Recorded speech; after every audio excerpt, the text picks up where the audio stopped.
Hi everyone and welcome back to Evocative Scents once again. In today's video we will be taking a look at this interesting fragrance from Khadlaj. My previous experience with this brand Khadlaj was very good. It was the Khadlaj Siaka Red or the Silver one, which was an excellent interpretation of Amwad's Reflection Man, and it also featured in my top 5 of his fragrance video. So I have high hopes coming to this fragrance, so let's see if it is able to live up to it. It is supposed to be inspired from Dior Sauvage Elixir from Christian Dior. While it does remind me of that fragrance, it is not a one-to-one clone of that fragrance. Before delving further into the video and giving my thoughts on this perfume, take a moment to subscribe to the channel and hit the notification bell as well if you are new to the channel.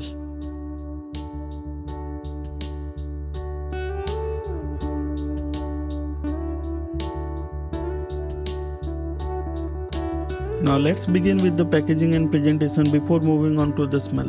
The packaging is fairly simple in this case. The bottle comes inside the golden blue cardboard box. There are all the necessary details on the bottom of the box as usual, where it mentions the manufacturing details and expiry date as well. However, if you keep the bottle in a cool dark place, you will be able to extract a lot more days than the mentioned expiry date. At the back there is written Khadlaj and a hologram for the authenticity of the product. There is a unique dotted pattern on the box which continues on the bottle as well. Now coming to the bottle, it is a gorgeous dark blue colored bottle with generous amount of golden color used in the front as well as the cap. You will also notice the same pattern which I mentioned earlier in the box is also continued on the cap, and at the bottom of the bottle it mentions eau de parfum concentration and 100 ml. There is nothing to complain about the bottle design or the packaging. The packaging is not over the top and the bottle design is pretty cool, to be honest. The pricing is just about right for this kind of presentation and bottle design. Now let's take a quick look at the atomizer.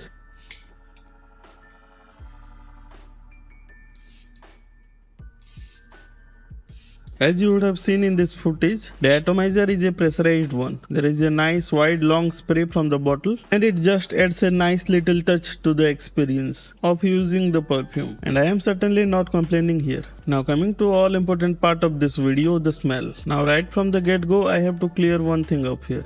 It is not a fresh fragrance. It is spicy, it is dark, and it is masculine in nature. This is certainly unique, and this is not a fragrance that you will get to smell around every day. This also smells a little bit old school and modern at the same time. Now this has got a very smooth opening, no roughness around the edges, and the fragrance is very well blended. Even though there are blue elements in this fragrance, I would definitely not categorize this into a summer fragrance. Now this perfume has got a peppery opening at the top, specifically the black pepper, along with hint of zingy and fresh elements from the ginger. Now as far as freshness is concerned, that's just about this fresh at the top. Now the rest is all about the other dark elements getting intertwined with lavender. The spiciness and the bitterness from the ginger carries a long time in this fragrance. As the perfume sits on your skin, the heart note starts to open up. You almost get something like Fousier barbershop-like smell, just like classic old school manly fragrances. I also get hints of dry cardamom note, although the official fragrance list doesn't mention it here.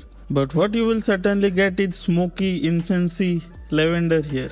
And the lavender here lends a beautiful blue theme to the fragrance. And this is just the right fragrance facets that will remind you of Dior Sauvage Elixir, which was originally way different than the original Dior Sauvage. And since this fragrance isn't backed by any citruses in the opening or in the mids, and this makes me keep this fragrance out of question for the high heat situation and the summer season. But this blend of fragrance notes will ensure that it makes way to the cold winter and fall fragrance list. Earlier in this video when I was saying it is not a one-to-one clone of Dior Sauvage Elixir, it was because there is a real twist at the base notes. There is presence of vanilla in the base notes, but it is different from the usual vanilla you will get from other fragrances. It is some sort of powdery vanilla that you get from the supermarket. It is not that usual creamy sweet vanilla found in many gourmand fragrances. And this is the exact note which makes it quite different from the Dior Sauvage Elixir and makes it more of a twist rather than clone.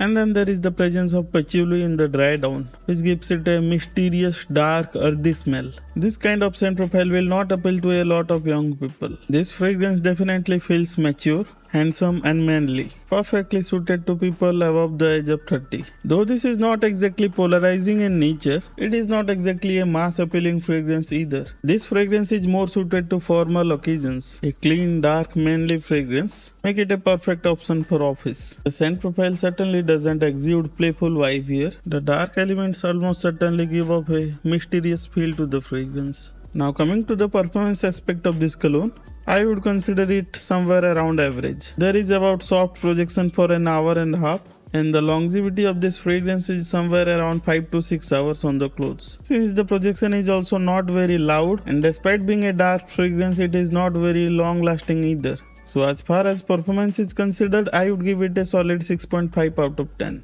I would say go generous with the sprays. For around 6 to 8 sprays would be good. And since the projection is on the softer side, it will perfectly suit as a work fragrance. Generally, I consider most of the perfume to be unisex, but with this perfume I would differ a bit. This fragrance is mostly masculine in nature, and this isn't a great option for date fragrance too. In terms of versatility, it is very limited. This fragrance definitely targets the cooler season and can be a bit much in the hotter weather. I would definitely not recommend you to blind buy this fragrance. Definitely give it a try before you consider making the full purchase. So if you liked this video, hit that like button, and if you love fragrance related content, hit that subscribe button as well, and do not forget to hit that notification bell as well. And if you have tried this fragrance, do let me know what are your thoughts about this fragrance in the comment section down below. And that's all I have to say about this fragrance. I will meet you in my next video.